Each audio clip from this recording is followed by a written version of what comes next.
अरे सुनत अरे देख बिना सब कलाकार अपन अपन जुगाड़ में लगे रहते आए हाँ अरे महू अपन जुगाड़ में लगे हैं वो सुनना पता लगा। अब गोफीलाल भैया का कथे जानता का कहते बता वो कैसे जुगाड़ जमाते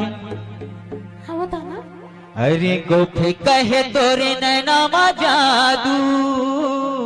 ऐसे का औ आबे कैथे बहरा घर औ दिलीप लहरिया लगे है वो अरे अगिया के ठुक झार औ मैं हेमंत डहरिया तांबुरी का कहते बता ना। बतावा बता ना। अरे लगे हो तोरे जुगाड़ ऐसे का अजी गोफे कहे तोरे नैना मा जादू आबे कैसे बहरा खारमा गोफे कहे तोरे नैना मा जादू आबे कैसे बहरा खारमा मैं हेमंत हरिया था रानी लगे हवा तोर जुगाड़ माँ हेमंत हरिया था रानी लगे हवा तोर जुगाड़ माँ गोफे कहे तोरे नैना मा जादू बाला से बहरा खारमा लहरिया लगे है वो तोरे अगिया के ठके जान मैं हेमंत डहरिया था रानी लगे हवा तोर जुगाड़ मैं हेमंत डहरिया था बोली लगे हवा तोर जुगाड़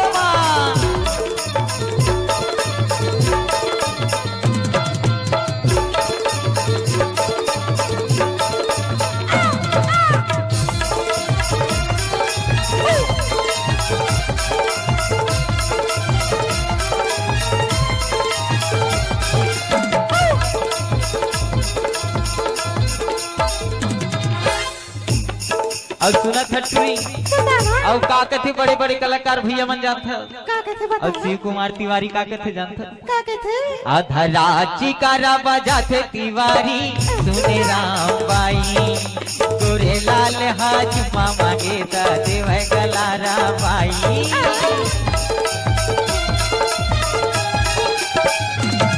आधा राची कारा बजाते तिवारी सुने राम बाई गोरे लाल हाज मामा गेता देव गलारा बाई गोरे सुना था जो सुनील सोनी झुमरी झुमरी गई के पेच जरी लोटा थारी नील कमल हा झोलटू होगे कहीं के चंदा रानी सुनील सोनी झुमरी झुमरी कहीं के पेच जरी लोटा थारी नील कमल हा झोलटू होगे कहीं के चंदा रानी कमल हा झोलटू होगे कहीं के चंदा रानी रवि भैया हा हलू हलू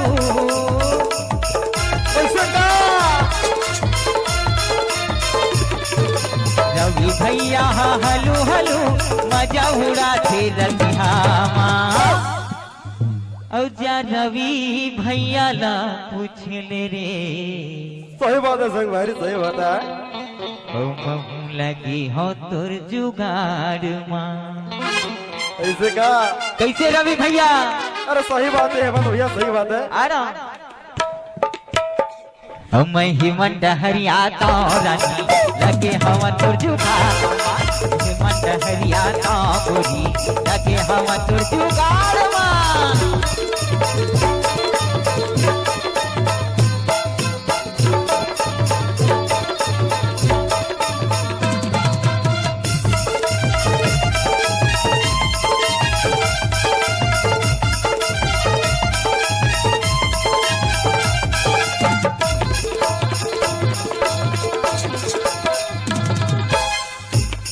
और सुना था वो और हमारी यीशु भैया कहा कथे जानता का कहते का बता ना। यीशु कहे तोरे रूप दनादन कैसे लगथे ससी भैया हाया माँ के चटनी बिगाड़ी हो कैसे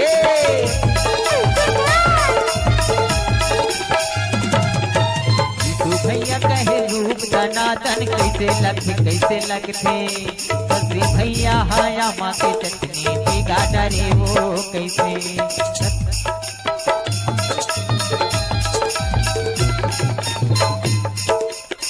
तू कहे तोरे रूप दनादन कैसे लगते ससुरी भैया हाया माँ के चटनी बिगा डरे वो कैसे